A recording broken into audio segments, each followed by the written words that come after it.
Okay, I've moved into my basement storage room. This is where I am hang drying the gourds. Let me hold up the screen here just for a minute to see where we're at. Number 7, hanging and drying the gourds. The tools that I use are a rope. I think I have a 50-foot braided nylon rope.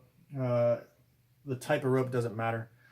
Wire cutters and maybe pliers. I don't need them for this, but maybe you will, and I'll explain why. And then some old wire coat hangers or a spool of 14 to 16 gauge wire. And then there's one tip that I'm going to go over in a minute. So let me put this down. I don't have any wire coat hangers. I have a spool of wire here. I got some wire cutters. So what you're going to do is you're going to cut off a piece.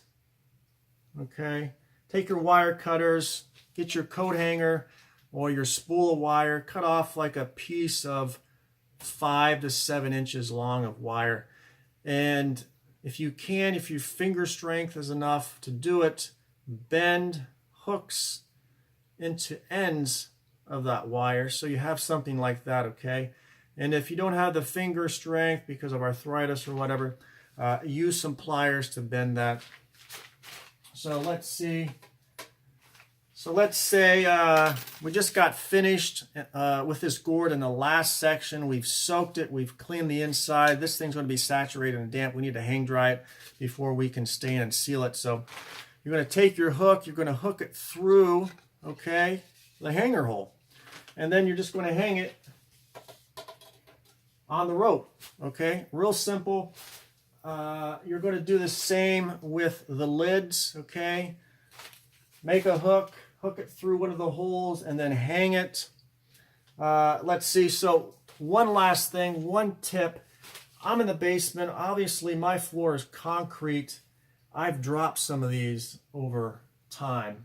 And some of these gourds have thin shells, and they get they have thinner shells than others, and they get very brittle when they get really dry. So if they fall just right on a hard surface like tile or concrete, they will crack, and sometimes pretty severely. So if you can see this, I dropped this when it cracked here, it cracked there.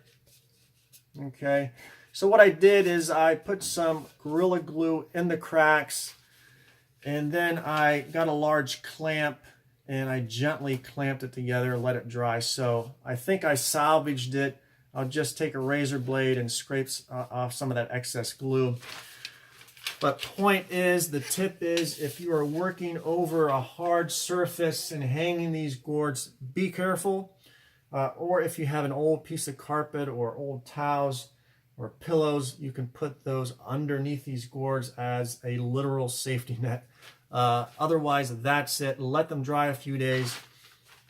And then, just to go over preview real quick, we're going to go on to section 8, staining and sealing. So I'm going to go back to the table and get all the materials for that section, and then we'll start back up here in a minute.